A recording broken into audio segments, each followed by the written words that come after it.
I understand the tax laws better than almost anyone, which is why I am one who can truly fix them. I understand it. I get it. And that is what I commit to do. We want fairness. We want money brought in, and we want money to be spent when it goes out, because they spend our tax dollars so unfairly and unwisely. Remember that. As a businessman and real estate developer, I have legally used the tax laws to my benefit and to the benefit of my company, my investors, and my employees. I mean, honestly, I have brilliantly used those laws.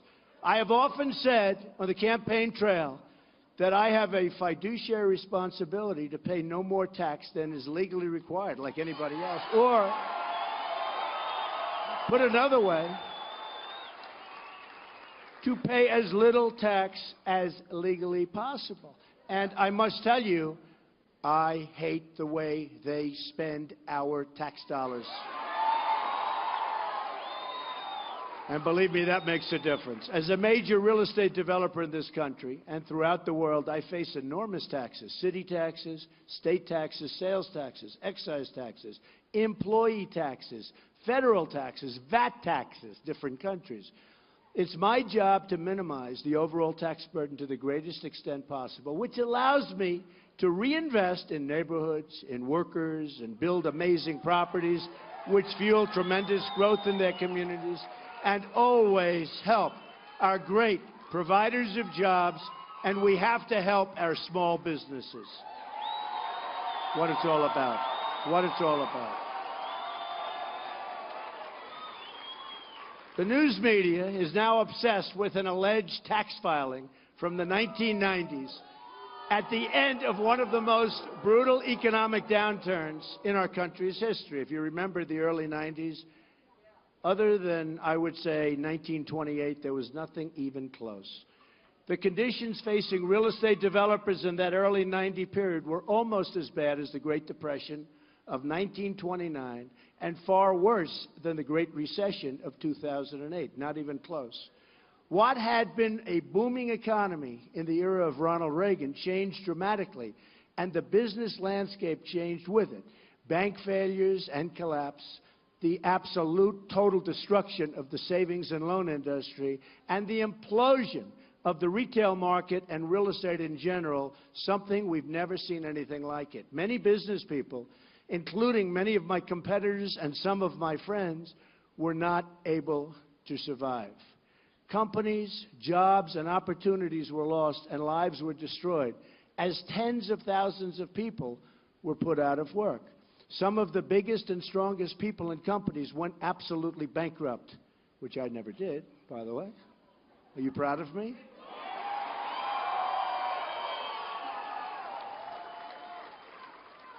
Would have loved to use that card, but I just didn't want to do it. Thank you. Yet today, my company is bigger, stronger, far greater assets than it's ever had before, more premium properties. We've never done better. It's the strongest we've ever been. And we employ thousands of people, and over the years have employed thousands and thousands of people, which is the thing that frankly makes me most happy. That did not happen by chance or luck. It happened by action and talent. A lot of talent.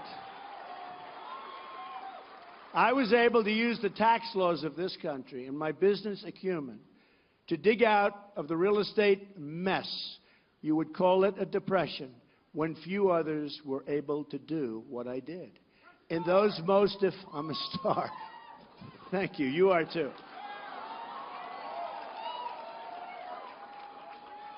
Oh, they were amazing times. In those most difficult times, when so many had their backs to the wall, I reached within myself and delivered for my company, my employees, my family, and the communities where my properties existed, and I really delivered.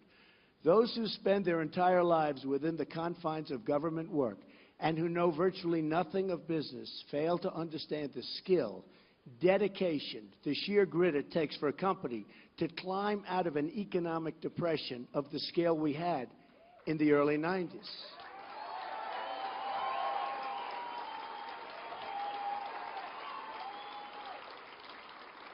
people like my opponent, Hillary Clinton, whose only...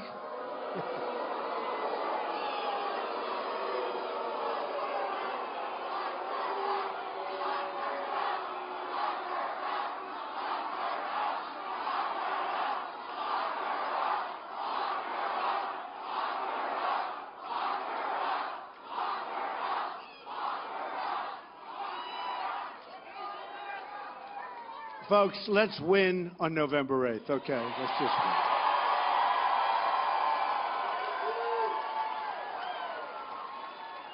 win. Anyway, her only method of making money is by selling government favors and granting access to special interests, know nothing about how businesses succeed and grow. Hillary Clinton has never created a single job in her entire life.